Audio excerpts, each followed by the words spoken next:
आज देश में कैंसर जैसी बीमारी एक विकराल रूप लेती जा रही है। आज के आधुनिक समय में लोगों की जीवन शैली, लोगों में जागरूकता की कमी और समय रहते बीमारी का ना समझ पाना और भी ऐसे कई कारण सामने आए हैं, जिससे इसमें आंकड़ों में लगातार इजाफा देखने को मिल रहा है। कैंसर के खिलाफ लोगों में जागरूकता बढ़ाने के मकसद से दिल्ली के रोहिणी स्थित Rajiv Gandhi cancer and research centre द्वारा एक अभियान की शुरुआत की गई, जो विशेष तौर पर गर्दन और सर के कैंसर को लेकर लोगों में जागरूकता फैलाने का काम करेगा। Rajiv Gandhi cancer and research centre द्वारा शुरू किए गए इस अभियान का नाम 2 minute action for oral cancer protection नाम दिया गया है। इस अभियान के जरिए Rajiv Gandhi cancer and research centre के तमाम डॉक्टर्स कैंसर जैसी बीमारी के लक्षण और उसकी रोकथाम के बारे में बताया जाएगा। और इस अभियान की शुरुआत के अवसर पर डॉक्टरों ने भारत में सिर और गर्दन के कैंसर की वर्तमान स्थिति के बारे में बताया। डॉक्टरों ने बताया कि आज कैंसर की बीमारी में सिर और गर्दन के कैंसर में होंठ और मुंह का कैंसर सबसे ज़्यादा देखे जाने वाला कैंसर है। डॉक्टर ने बताया कि बदलती जीवन शैली की आदतों के कारण युवा आबादी में इस बीमारी के प्रति जोखिम लगातार बढ़ता जा रहा है। आज की डेट में हम लोग एम्फसाइज करते हैं कि ट्रीटमेंट जो है मल्टी मॉडल है। मल्टी मॉडल मतलब सारी मेथड्स ऑफ ट्रीटमेंट को लेकर आपको चलना है।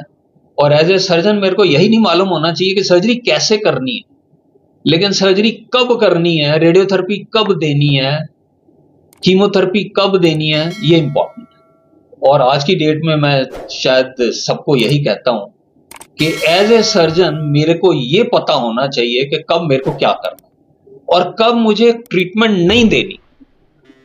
कई बार ऐसी सिचुएशन भी आती है जब ट्रीटमेंट पॉसिबल नहीं होती, तो ये नहीं होता कि आप कीमोथेरेपी देते चलो, रेडियोथेरेपी देते चलो, that is not possible.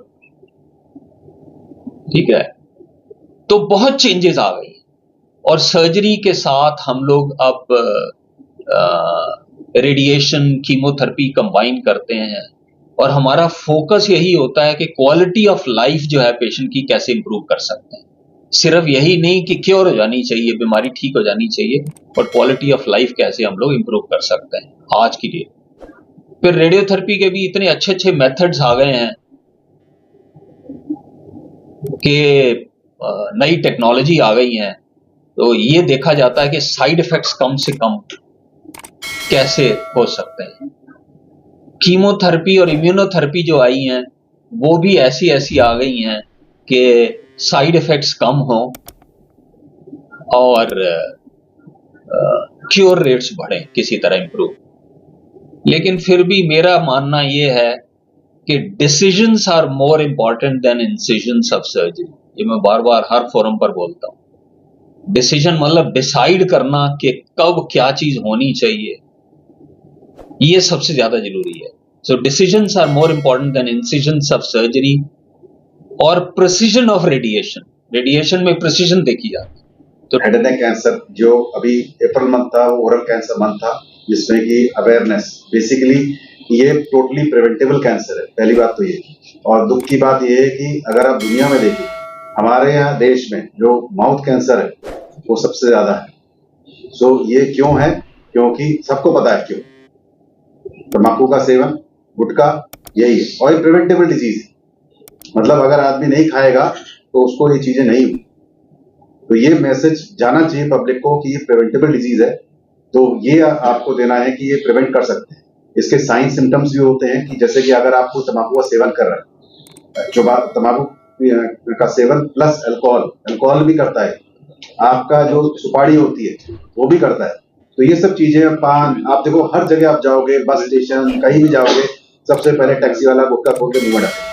So this is a routine habit, but ये नहीं मालूम लोगों को कि ये सब चीजें, और एड्स भी ऐसे ही आते हैं कि हाँ कुछ नहीं, खुशबूदार है, फ्लेवर है, चलो ले लो, कोई रजनीगंधा है, मतलब I don't want to name any, but ये चीजें मिथ हैं। इस बार का WHO का प्रोग्राम भी यही है, टोबैको, अभी 31 मई को हमारा प्रोग्राम होता है, तो उसमें यही है कि ये सब चीजें मिथ को हटाया जाए, पब्लिक को पूरी तरह अवेयर किया जाए कि ये आप जहर कंज्यूम कर रहे हो, स्लो पॉइजन है, आगे जाके कैंसर होना है।